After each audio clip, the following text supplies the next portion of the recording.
अखिलेश यादव इस वक्त press conference कर रहे हैं, उन्हें सुनते हैं। शासन और शासन ने जाने दिया तो ये बात समझ में नहीं आती कि आखिरकार सरकार क्या छिपाना चाहती थी जिसकी वजह से डेलीगेशन को नहीं जाने दे रहे थे। और लगातार जिस तरह की कार्रवाई हो रही है कि वहां पर लोगों के ऊपर दबाव बनाना, लोगों के ऊपर झूठे मुकदमे लगाना, बड़ी संख्या में जिनका निर्दोष लोग हैं जो उन पर झूठे मुकदमे लगाए गए। और जो कुछ ये हुआ है घटना, ये पूरी घटना सरकार ने कराई है, अधिकारियों के माध्यम से कराई है। जो घटनाक्रम है, आखिरकार इतनी जल्दी क्या थी सर्वे को लेकर के? जब आपके पास प्लेसेस ऑफ वर्शिप एक्ट है 1991, उसके तहत आप सर्वे नहीं कर सकते हैं। लेकिन सरकार और अधिकारियों ने जानबूझ करके एक सोची समझी रणनीति और साजिश के तहत उन्होंने ये काम किया। और जिन लोगों की जान गई है, ये दंगा नहीं है, ये प्रशासन की गोली से गई है जान। गोली अगर कहीं से चली है तो प्रशासन ने चलाई है। आज भी कोई सच्चाई नहीं जानता है कि आखिरकार जिलाधिकारी या वहां के बहुत सारे वरिष्ठ अधिकारी उन पर दबाव क्या है, किस कारण ये इस तरीके का काम कर रहे हैं जो अनडेमोक्रेटिक है, अनकॉन्स्टिट्यूशनल है। जहां पर अभी भी कार्रवाई चल रही है, पार्टी के लोगों को निशाना बनाना, वहां जो लोग जेल चले गए, जब उनकी कहानी सुनने को मिलती है, इतनी अन्याय की कल्पना कोई नहीं कर सकता जो उनके साथ हुआ है। उनके शरीर पर चोट है, और इतनी चोट है जिसकी हम और आप बता भी नहीं सकते हैं। पूरा शरीर काला कर दिया,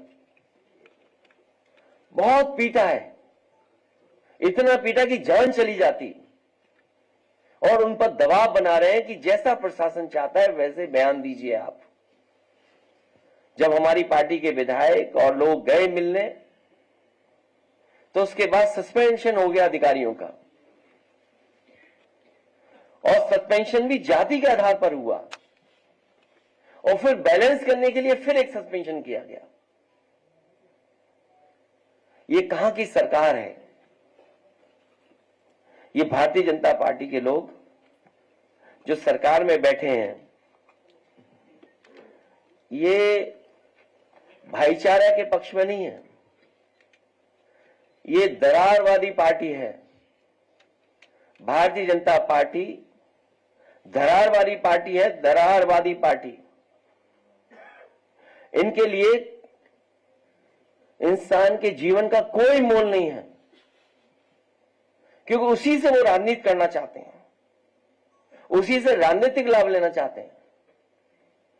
भाजपा के अगर काम देखें हम लोग, या पिछले इतने कार्यकाल का जो हम आकलन करें, तो ये भारतीय जनता पार्टी हृदयहीन पार्टी है। इतनी घटनाएं होने के बाद भी कोई सिंपैथी नहीं किसी के लिए। और उत्तर प्रदेश में कोई एक घटना नहीं हो रही है, लगातार होती जा रही है। जिले उठा करके देख लीजिए किस तरह की घटनाएं हो रही हैं। और तब जब ये नारा लगाते थे कि जीरो टॉलरेंस है, जीरो टॉलरेंस की सरकार है, इस सरकार में न्याय मिलना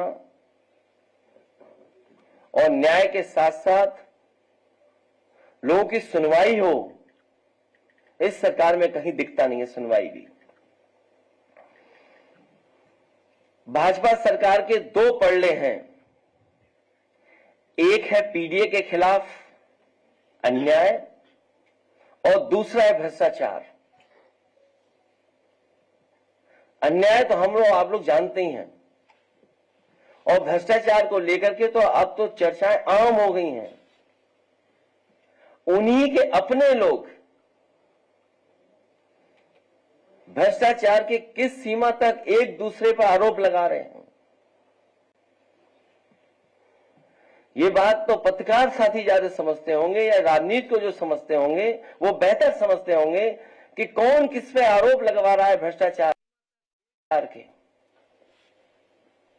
लखनऊ वाले दिल्ली पर और दिल्ली वाले लखनऊ पर लगवा रहे हैं।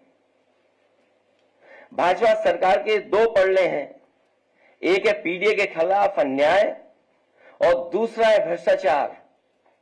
इन दोनों में कभी एक पलड़ा ऊपर हो जाता है तो कभी दूसरा।